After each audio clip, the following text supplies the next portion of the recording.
Tuhan bersamamu. Dan bersama rohmu. Inilah Injil suci menurut Santo Lukas. Dimuliakanlah Tuhan. Pada suatu ketika berkatalah Yesus kepada murid-muridnya, "Camkanlah ini baik-baik.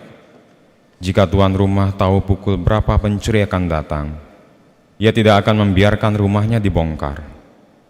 Hendaklah kalian juga siap sedia, karena Anak Manusia akan datang pada saat yang tak kalian sangka-sangka." Petrus bertanya, "Tuhan, kami sajakah yang kau maksud dengan perumpamaan ini, ataukah juga semua orang?"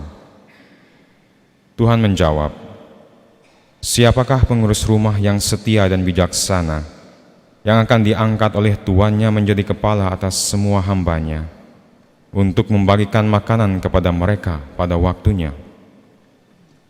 Berbahagialah hamba yang didapati tuannya sedang melakukan tugasnya ketika tuan itu datang. Aku berkata kepadamu, sungguh, tuan itu akan mengangkat dia menjadi pengawas segala miliknya. Tetapi jika hamba itu jahat dan berkata dalam hatinya, tuanku tidak datang-datang, lalu ia mulai memukuli hamba-hamba lain, pria maupun wanita, dan makan minum serta mabuk, maka tuannya akan datang pada hari yang tidak disangka-sangkanya dan pada saat yang tidak diketahuinya. Dan tuan itu akan membunuh dia, serta membuat dia senasib dengan orang-orang yang tidak setia.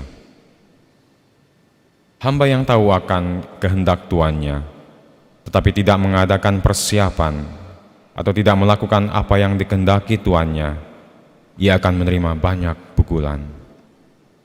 Tetapi barang siapa tidak tahu akan kehendak tuannya dan melakukan apa yang harus mendatangkan pukulan, ia akan menerima sedikit pukulan. Barang siapa diberi banyak, banyak pula yang dituntut daripadanya. Dan barang siapa dipercaya banyak, lebih banyak lagi yang dituntut daripadanya."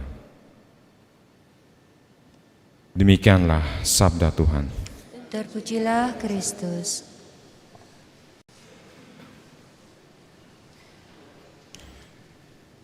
Saudara-saudariku yang dikasihi Tuhan kita Yesus Kristus, dalam bacaan pertama kita mengetahui suatu kebanggaan yang dimiliki oleh Rasul Paulus yang ia tulis dalam suratnya kepada jemaat di Roma.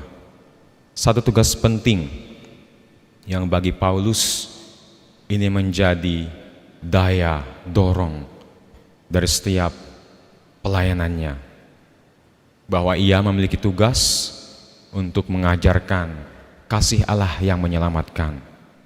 Kasih Allah yang menyelamatkan itu yang membebaskan kita dari segala ikatan-ikatan dosa kita, yang mengangkat kita dari kejatuhan kita. Kasih Allah yang menghidupkan dan luar biasa. Kasih Allah ini sebenarnya sulit untuk kita ketahui. Kita tahu bahwa Allah itu hidup dan ada. Tapi pertanyaannya, siapakah Allah itu dan bagaimana ia mencintai dan bagaimana ia bisa dicintai? Sekali lagi, kasih Allah itu sebenarnya sulit untuk diketahui dan menjadi mudah ketika Allah itu sendiri hadir di tengah-tengah kita, menjadi manusia, sama seperti kita kecuali dalam hal dosa. Dalam diri Yesus Kristus, Allah mengungkapkan siapa dirinya. Dalam diri Yesus Kristus kita mengetahui bagaimana Allah itu mencintai. Dan dalam diri Tuhan kita Yesus Kristus kita mengetahui bagaimana kita bisa mencintai Allah. Sekarang cinta Allah itu tidak lagi sulit untuk dipahami. Begitu nyata, begitu konkret. Dan kita mengetahui kasih Allah itu lewat perkataan pengajaran Yesus. Dan terutama juga lewat tindakannya, kurbannya di kayu salib. Bicara tentang kasih, seringkali kita memahami kasih sebagai Kasih pasti lemah lembut. Tapi dalam bacaan Injil kita mengetahui kasih juga, kasih yang benar dan sejati juga bisa mengoreksi dan bisa mendisiplinkan. Rupa kasih ini sepertinya tidak lemah lembut. Siapa sih yang ingin dikoreksi? Siapa sih yang ingin didisiplinkan? Kelihatan seperti menghukum. Allah juga mengasihi dengan cara yang seperti itu. Kalau kita berbuat baik, mengikuti perintah Allah, kita akan diberikan hadiah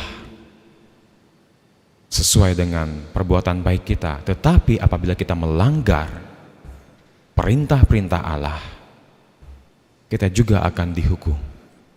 Tetapi hukuman ini dasarnya juga kasih. Orang tua mana sih yang membiarkan anaknya bebas begitu saja? Itu bukan kasih. Kasih yang sejati, lemah lembut, tapi juga bisa mengoreksi dan mendisiplinkan. Rupa kasih seperti itu. Ada keadilan, ada kebenaran.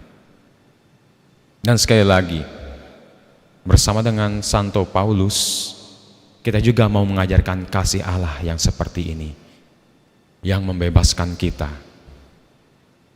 Tapi yang paling penting juga adalah bagaimana kita mengajarkan selain kasih Allah, juga kemurahan hati Allah, compassion, belas kasih Allah yang luar biasa, terutama pada saat-saat sekarang ini. Banyak sekali pertikaian, banyak sekali perang, banyak sekali penderitaan. Kita wartakan kasih Allah bersama Santo Paulus. Kita semua yang sudah dibaptis dipanggil. Bukan hanya tugas para rasul, bukan hanya tugas para romo, para suster, bukan hanya tugas para uskup. Kita semua dipanggil dan bersama dengan Santo Paulus kita wartakan kasih Allah yang membebaskan dari segala dosa kita, dan belas kasih Allah, kemurahan hati Allah yang menyembuhkan kita dari segala luka-luka kita, dari segala penderitaan, bahwa Allah ada, hadir bersama kita.